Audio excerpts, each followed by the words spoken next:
Assalamualaikum warahmatullahi wabarakatuh.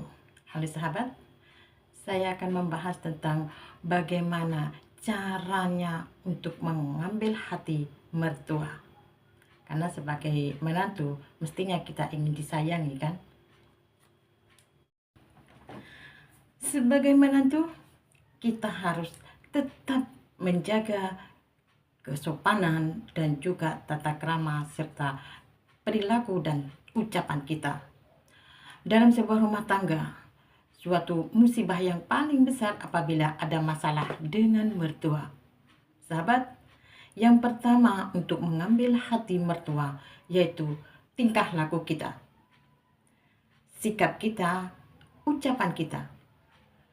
Sopanlah, tahu tata krama. Bila kita menjaga kesopanan dan menjaga ucapan kita, insya Allah mertua kita akan luluh juga. Yang kedua adalah kita tidak boleh pelit. Kita harus tetap membawa oleh-oleh kesukaannya. Meskipun tidak banyak, bila kita bertamu kepadanya, kita harus bawa oleh-oleh walaupun itu hanya sekedarnya saja. Tapi kalau kita berkumpul dengan dia, dengan di satu rumah, apabila kita pergi kemana-mana, belikanlah oleh-oleh supaya hatinya senang. Khususnya bila kesukaannya, belikan apa yang dia sukai supaya hatinya senang. Nomor 3, apabila ada di rumahnya, kita tidak boleh bermalas-malasan. Sebelum mertua bangun, kita harus bangun juga. Pekerjaan apa yang harus kita lakukan di situ, di rumahnya, seharusnya kita harus menjaga itu juga, supaya meringankan beban dari pekerjaan mertua. Memang begitulah sebagai seorang menantu, kita tidak boleh seperti di rumah sendiri. Kalau di rumah mertua, kita itu harus giat bekerja, harus ringan tangan, tidak boleh bermalas-malasan. Yang keempat adalah jangan pernah suka nenangga ataupun suka pergi ke tetangga, ngobrol sana ngobrol sini sama tetangga kalau memang tidak ada perlunya, supaya tidak terjadi salah paham. Karena seorang menantu biasanya dipancing-pancing pembicaraan sama tetangga, mungkin ditanya gimana mertuamu gini dan itu. Akhirnya setelah menantu ngomong, terkadang tidak salah akan disalahkan juga. Terkadang kita ngomong satu akan jadi dua.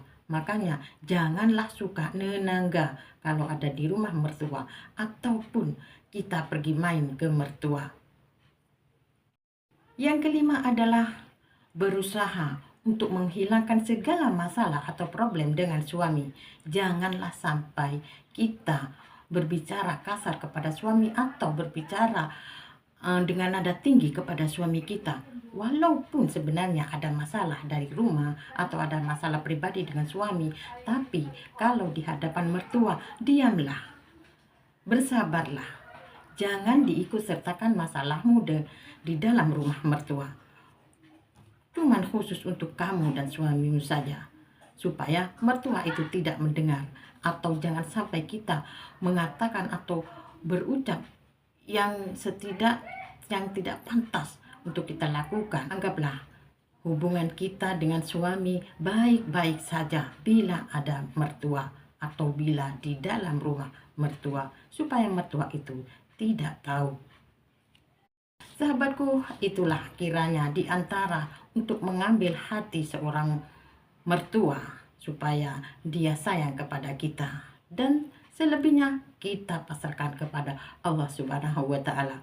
Semoga kita menjadi seorang menantu yang baik untuk mertua kita. Wassalamualaikum warahmatullahi wabarakatuh.